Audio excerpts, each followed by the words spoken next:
I never thought I'd find myself living through something I'd only ever seen in YouTube videos about infidelity. I used to watch those clips just for laughs, never imagining I'd end up in the same boat. Everything started with an unexpected envelope that showed up in my mail one day. It caught my eye because there was no return address, and it had two stamps placed in the upper right corner. The handwritten address made me think it could be from an old military buddy trying to reconnect. When I opened it, the letter was addressed to Mr. Who, which is the name I'm using here instead of my own. Here's what it said. Dear Mr. Who, I'm sending you this anonymous letter to inform you that your wife has been seeing Mr. Boss, who is known to have relationships with multiple women. I read that letter over and over. The writer wanted to stay anonymous but felt it was important to let me know that my wife was having an affair with her supervisor. The mention of multiple women probably meant that the supervisor was tangled up with more than just my wife. I'd seen him once when I dropped her off at work. A tall guy, about 64 inches or 65, the bald, not exactly a looker, and out of shape, kind of like a bulkier orc. I knew my wife's type, and he didn't fit the bill. For a bit of background, during my time in the military, I focused on endurance training. But about 6 months before leaving, I decided to start lifting weights because I was tired of feeling exhausted during workouts. I ended up putting on 20 pounds of muscle. It might sound a bit vain, but my physical appearance improved a lot. Still, at 59, I didn't think of myself as any kind of ladies' man. But with my new build, I did notice more attention from women.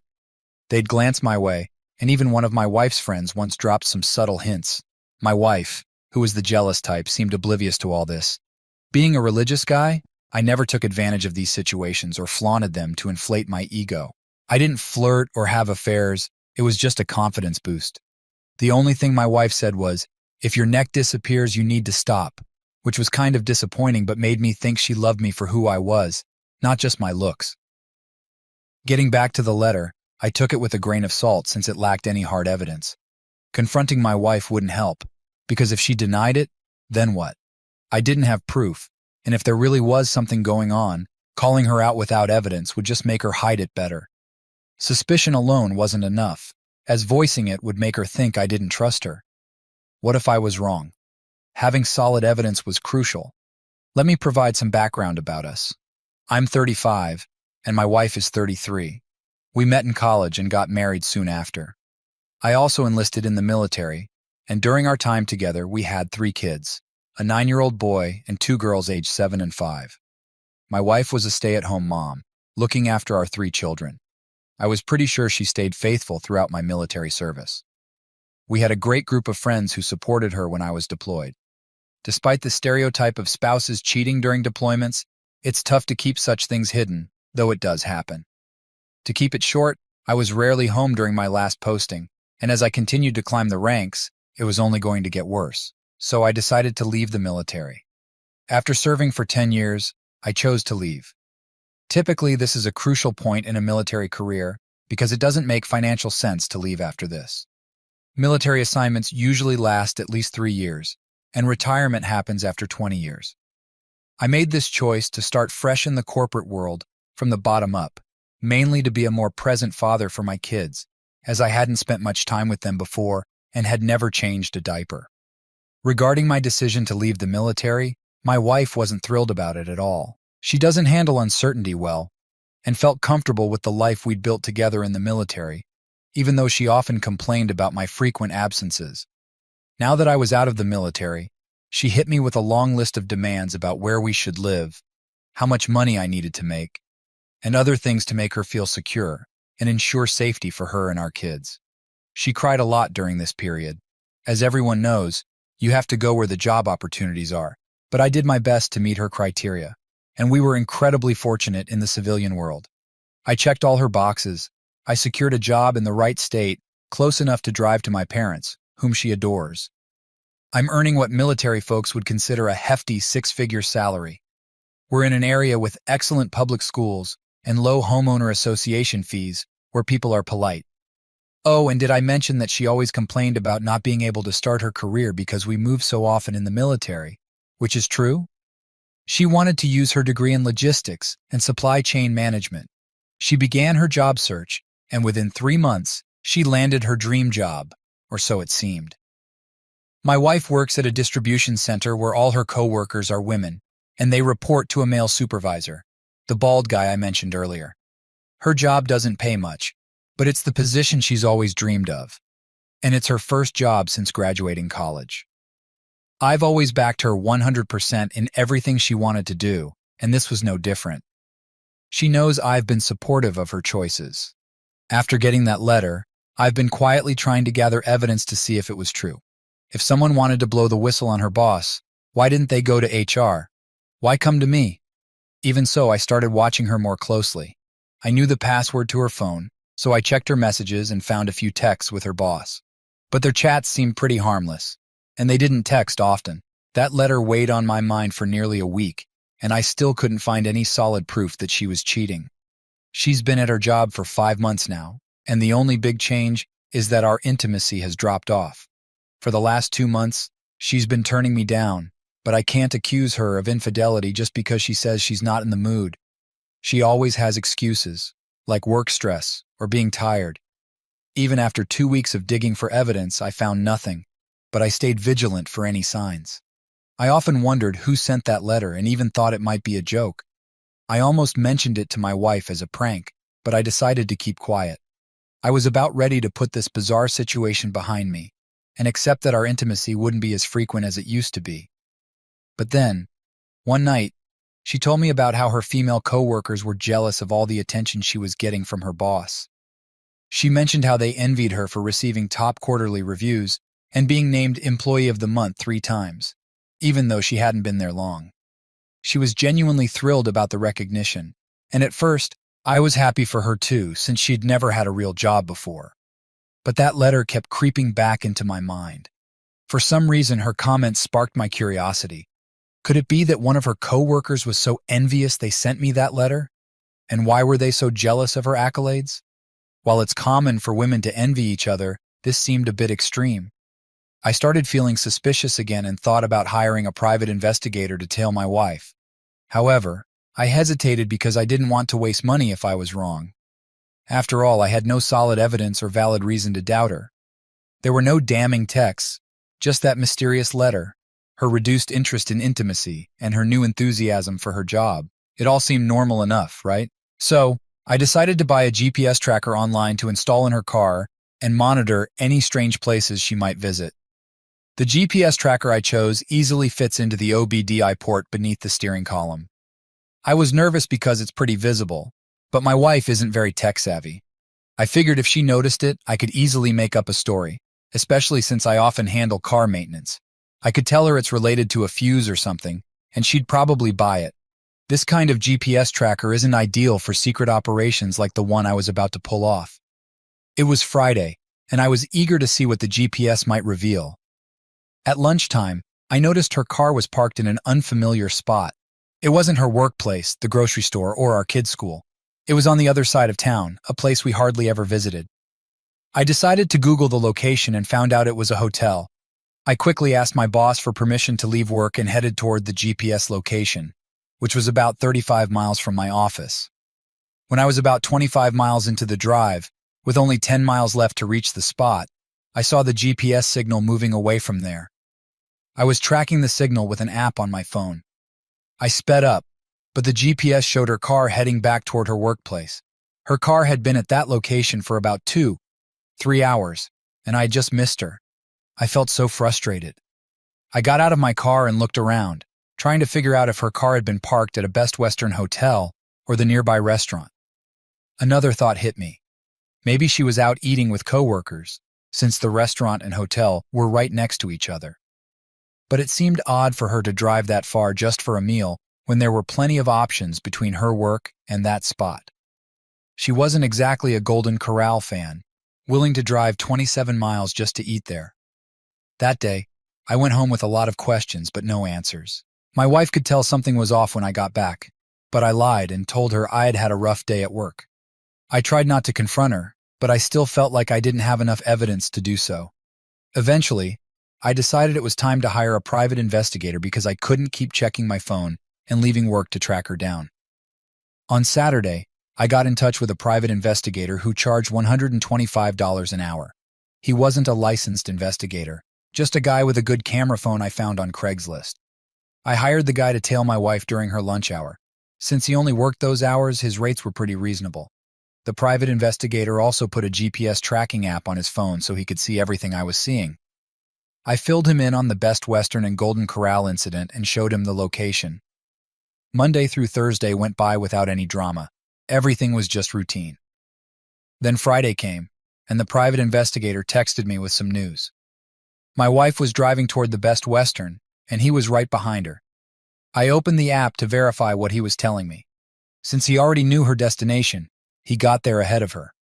When my wife arrived, she went into the hotel alone. The investigator snapped some photos of her entering and then followed her inside. He knew what her boss looked like, thanks to my description, and he even knew the car the guy drove. The investigator sat quietly in the hotel lobby, discreetly recording my wife as she got into the elevator. He managed to join her inside, which was risky and could have blown his cover if she'd recognized him. You get what you pay for, I suppose. He noted that she got off on the third floor and recorded the whole thing. He didn't follow her off the elevator, but instead returned to the lobby and waited. About 3 hours later, he saw her boss leave the elevator, go to the front desk, check out, and head to his car. He recorded it all. 10 minutes after that, my wife came out of the elevator, walked straight to her car, and he caught that on video too. It was undeniable. She was cheating on me with that bald supervisor. I finally had the proof I needed to confront her. The investigator sent all the recordings and photos to my Dropbox. I compiled everything into a video and got home early, ready with my laptop and the mysterious envelope I mentioned earlier. If you're wondering how I felt at that moment, surprisingly, I was calm. I'd been mentally bracing myself for this situation. When she got home, I called her into the kitchen. I had the laptop set up on the counter, playing the 30-minute video showing her at the hotel, getting out of the elevator, followed by her boss shortly after, and then her again. I showed her the video, and it took less than 2 minutes for her to grasp what was happening. She turned to me with an apologetic look and said, "I can explain." Tears filled her eyes as she repeated, "I'm sorry." I cut her off and pointed at the screen, telling her to keep watching. Despite her attempts to turn away and explain, even trying to get me to stop the video, my anger grew, and I grabbed her by the hair, forcing her to face the laptop. "You know what you did," I said harshly as she cried quietly, watching the video. I held her hair through the entire thing, and she continued to sob and shake. The fear in her eyes was clear. She'd never seen me this angry before. I must stress that I'm not a violent person, and I'd never laid a hand on her or any woman like that before. But that day was different. After the video finished, I pushed her away, and she stumbled across the room. I was so angry, I wanted to hurt her, and yelled about her sleeping with her boss just 5 months into the job, wondering how many others there were.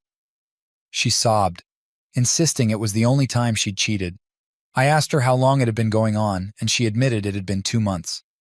She said she didn't care about him, that it was just physical, and she couldn't explain why she did it. I shouted at her to start talking or else. She confessed everything, saying she wasn't really attracted to him, but was driven by the attention other women were giving him, like it was some kind of competition. I guessed it had something to do with him being the only male boss in a mostly female workplace. Apparently, he was involved with other women too. I couldn't wrap my head around how my once lovely wife had fallen for this guy who looked like orc just because other women were into him. It was like she forgot she was married while chasing after him and shutting me out. What kind of world were we living in, where she was more interested in a challenge than her marriage? I was beyond upset. It felt like the perfect image I had of my wife was shattered. That night, I called her every derogatory name I could think of and told her I couldn't stand the sight of her anymore. I kicked her out, and she went to stay with a friend. It was a stressful night, having to feed and put the kids to bed by myself when I didn't even know where anything was in the house. I was running around like a headless chicken, resisting the urge to call my wife, while my 5-year-old cried inconsolably. My wife had always been the stay-at-home mom, deeply involved in our kids' lives, while I was the breadwinner.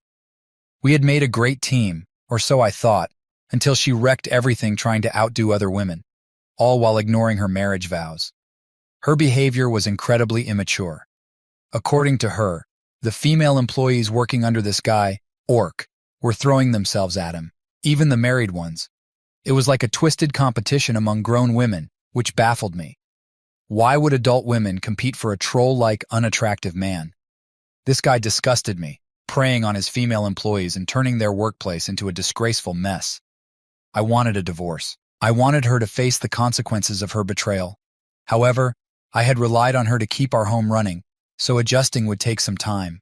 My unfaithful wife kept texting and calling since yesterday, begging to come back home. I barely slept last night, and I had to go to work in the morning. She knew where everything was for the kids, including medications. My 7-year-old daughter needed special care due to allergies and being picky, which my wife handled well. My 5-year-old daughter could also be challenging. I dropped them off at school and left work early to pick them up. It wasn't as bad as I expected, but I was exhausted. During this time, I ignored my wife's texts and calls. That evening, I finally called her and told her to come home. When she showed up that night, she brought her older sister, probably scared to be alone with me. Her sister lives 90 miles away, so my wife must have told her about the affair and asked for support.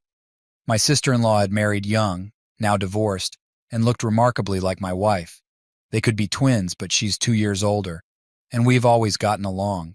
She's more sensible and respectful compared to my wife. My sister-in-law and I had maintained a good relationship for as long as we'd known each other. My wife is the spoiled one in the family, and her older sister often cleans up her messes. Although I wasn't in the mood for reconciliation or pleasantries with my wife, seeing a familiar face was comforting. Even though I expected my sister-in-law to side with her sister, family ties are strong. I appreciated her coming to mediate for my wayward wife, since she could relate to what I was going through due to her own experience with infidelity. My sister-in-law took me aside and explained she wasn't there for my wife but for the kids. She acknowledged my wife's immaturity and suggested that for the children's sake, I should let my wife back into the house. We could try an in-house separation and see where things went. I have to admit, my sister-in-law had a way with words because she managed to calm me down enough to tolerate my wife's presence. I glanced at my wife, sitting in the corner with a red face and swollen eyes, like she'd been crying for days, avoiding eye contact with me. It gave me some satisfaction knowing she understood the impact of her betrayal on me. When the kids came out of their room and greeted her, it eased the tension and warmed my heart.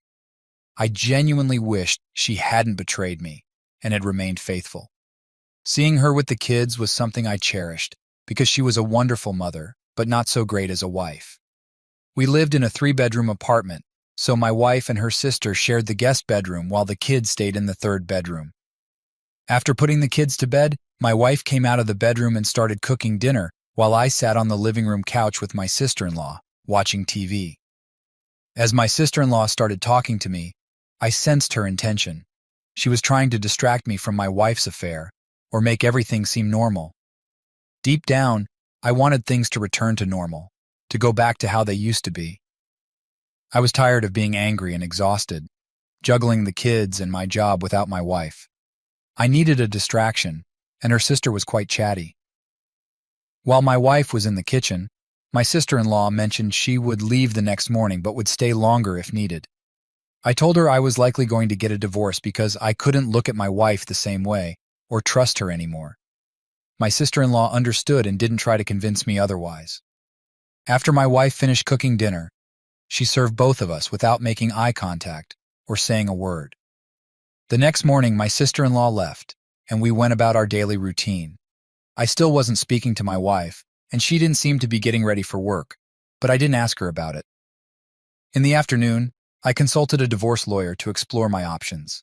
When I talked to the lawyer, he mentioned that I might have to pay alimony and child support based on my wife's income.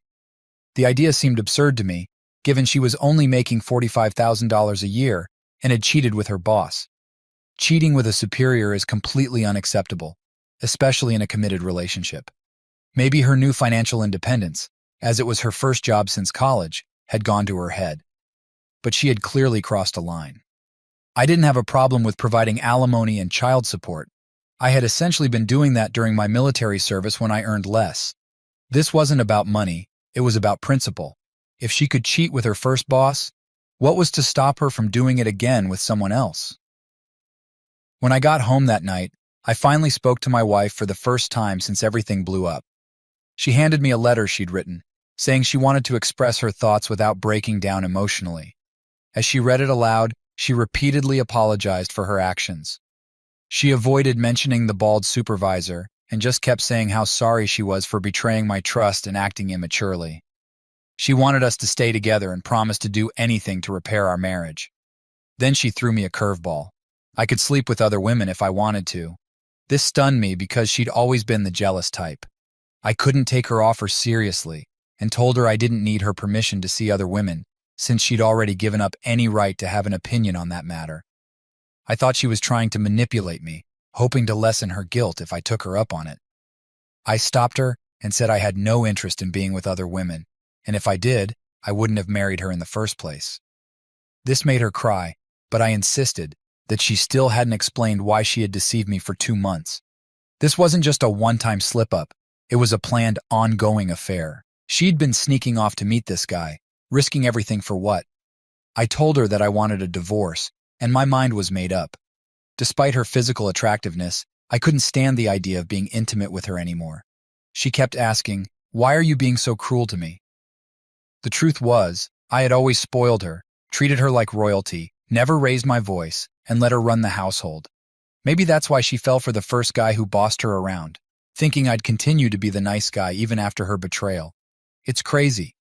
She also told me she'd quit her job because she couldn't face her former boss anymore. She said she had everything with me but threw it all away trying to fit in with her co-workers. She claimed she didn't know how things escalated to a full-blown affair. I couldn't understand how someone like her could be seduced by a guy who looked like Orc and forget her marriage vows. I kept pressing her, asking why she was drawn to him. She struggled to explain, admitting she was still trying to figure out how she'd ended up with him and why she went back. She emphasized that it wasn't even because the sex was enjoyable. She sarcastically added that it certainly wasn't his looks. The only explanation she offered was a mix of factors. He was charming and articulate, always knowing what to say. His position of authority made him attractive because all the women looked up to him and wanted his approval. While her reasons sounded thought out, all I could think about was getting back at this Orc-like guy. I told my wife I planned to expose him. At this point, she said she'd do anything to make things right, even if we were headed for divorce. She couldn't bear seeing me so angry with her.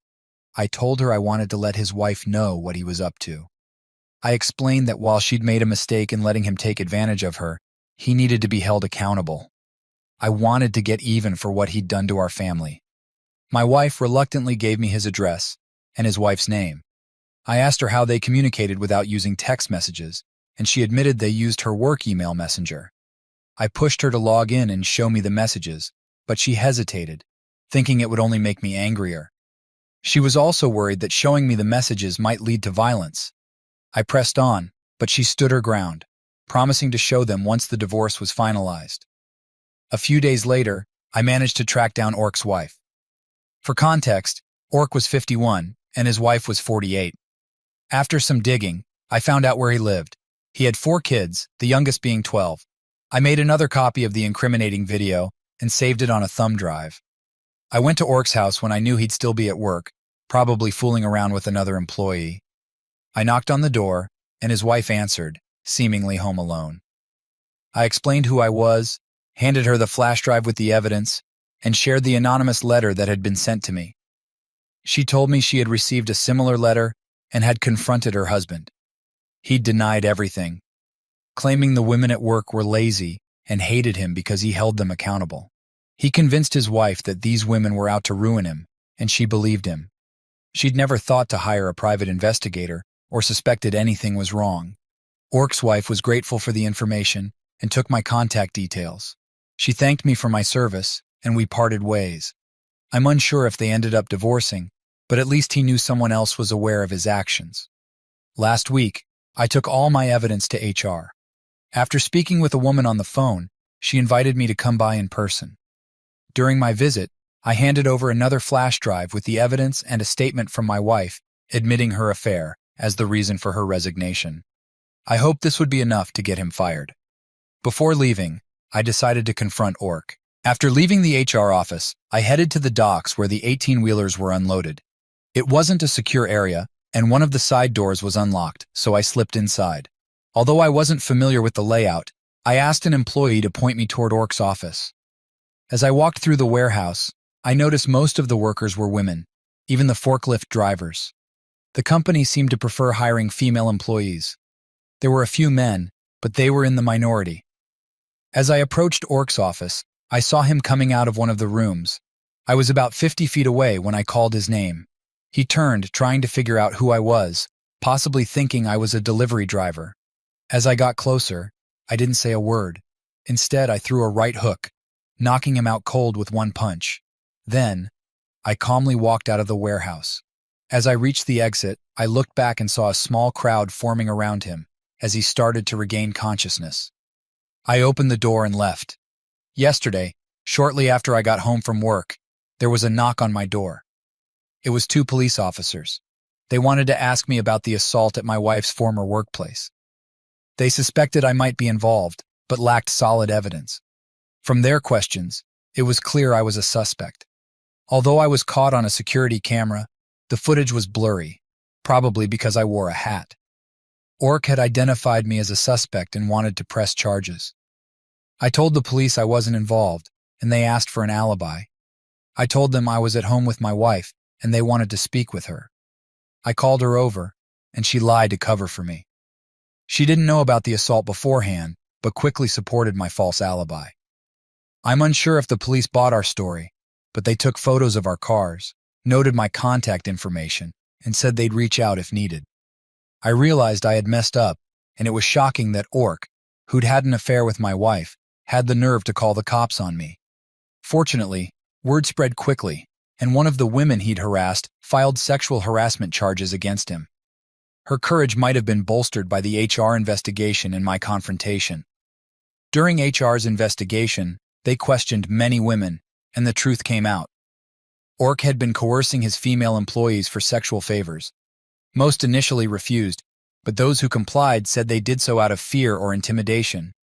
It's a complex situation, reminiscent of the Harvey Weinstein case, where some women engaged with him to advance their careers, but later came forward as victims once he faced legal consequences. Despite everything that had happened, I was glad about how things turned out. I heard through the grapevine that Ork was fired the day after I provided evidence to HR. My wife kept in touch with a few former colleagues, but I can't be sure how accurate the story is. A few days later, I checked in with Ork's wife to see how she was doing.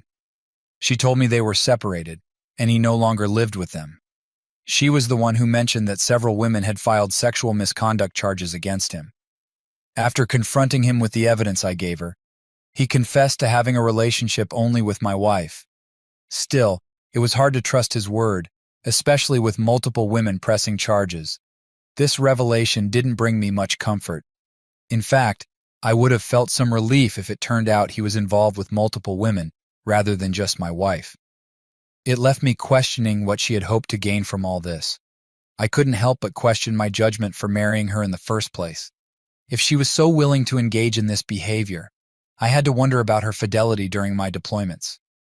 Writing this now, I feel devastated and depressed.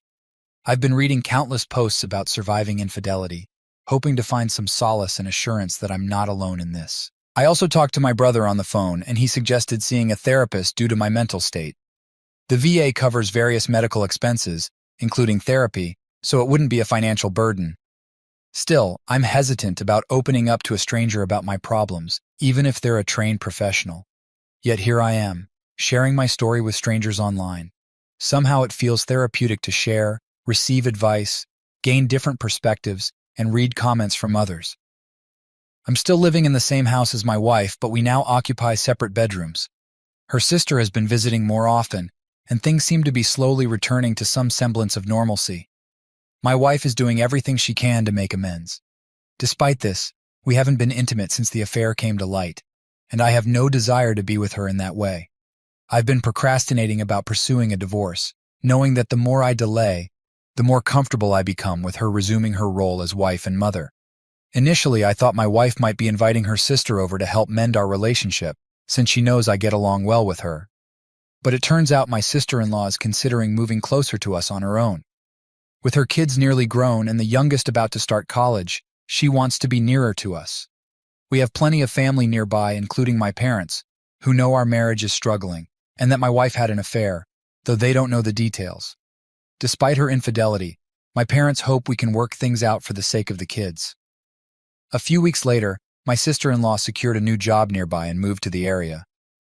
My wife and I continue to live under the same roof but sleep in separate bedrooms. We're essentially just roommates now, and I've consistently turned down my wife's advances. While it's challenging to go without intimacy for a long period, my military experience taught me self-control. My sister-in-law has been visiting more often, and it seems like she's more interested in spending time with me than with her sister or the kids. My wife noticed this and confronted her about it. I found out later because my sister-in-law started visiting less frequently without explanation. My wife is prone to jealousy, so her reaction didn't surprise me. It might be for the best because I was beginning to develop feelings for my sister-in-law, despite having had a long-standing attraction to her. I never acted on those feelings because I was married to her younger sister. I was wrestling with the decision of whether to reconcile or divorce my wife. However, I'm increasingly leaning toward divorce. Reconciliation seems impossible because I can't bring myself to trust her again. Trust is crucial in any relationship, and I can't share a bed with someone I don't trust. She had a 2-month affair and denied me intimacy during that time, which is unforgivable in my eyes. My wife believes there's still a chance for reconciliation, and I've noticed she's been putting in a lot of effort to seduce me. She's taken to wearing seductive lace nightgowns around the house, often without anything underneath. I know she's trying to win me over, and unfortunately, she knows my weaknesses. One night, her efforts worked, and we ended up having an encounter in the kitchen. Here's how it happened. I was grabbing something from the fridge, maybe a beer, and as I walked by, I noticed her leaning on the kitchen counter, preparing fruit for the kids' lunches. She was wearing a sheer lace robe with nothing underneath. I tried to resist, but I couldn't because she'd been flaunting herself around the house earlier, and she'd already gotten me aroused. As she leaned on the counter, lost in her task, I approached her from behind. I placed my hands on her hips and pulled her closer, guiding her gently upright. As I lifted her lace robe, things quickly escalated. It turned out to be one of the most intense experiences we've ever shared. It wasn't the slow, tender lovemaking we usually engaged in. It was raw and passionate, fueled by all the pent-up emotions I'd been carrying. She responded with an intensity I hadn't seen before, climaxing quickly. In our 10 years together, our encounters were always more gentle, never this rough or urgent.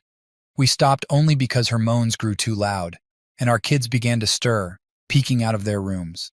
I was still in a haze when the kids interrupted us, and instead of suggesting we continue in the bedroom, I retreated to the bathroom to finish alone.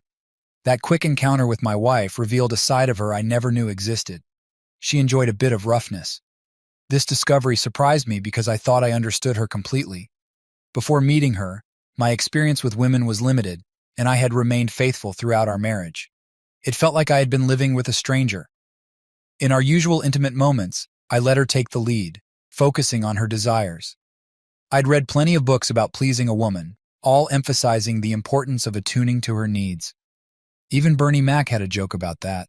I felt like I'd been following the rulebook all along, which might not have been what she truly wanted. Last night I took control, focusing on what I wanted rather than what she liked. And surprisingly, she responded more enthusiastically.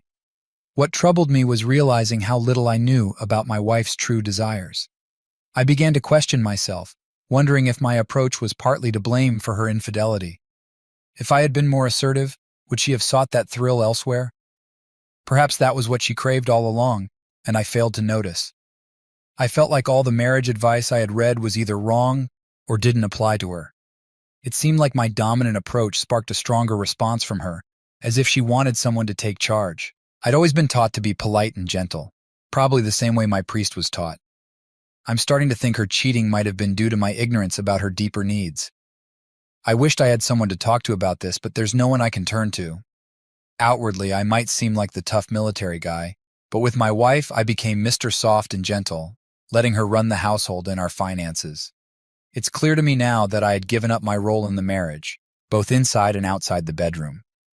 Recognizing my shortcomings is crucial, if I want to avoid making the same mistakes in future relationships. Although the impulsive encounter with my wife was a mistake, it highlighted some truths about our relationship. I now realize that because I failed to assert myself, she sought out a partner who would take charge. I couldn't help but wonder if this wasn't the first time she'd experienced such control.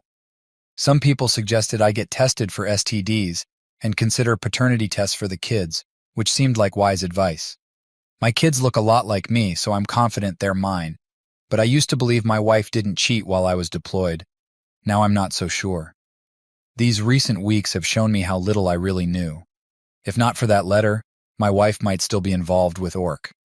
I often wonder if his assertiveness played a part in why she kept seeing him. Yesterday, I took an STD test and got the all clear the same day. I also decided to go ahead with the paternity test, as many suggested. I discreetly collected saliva swabs from my kids without my wife knowing. The results should be back in about 4 weeks. I'm not too worried about the paternity results because I believe the kids are mine, and the timing of their conception matches when I was home. During my military service, we lived in base housing for married service members.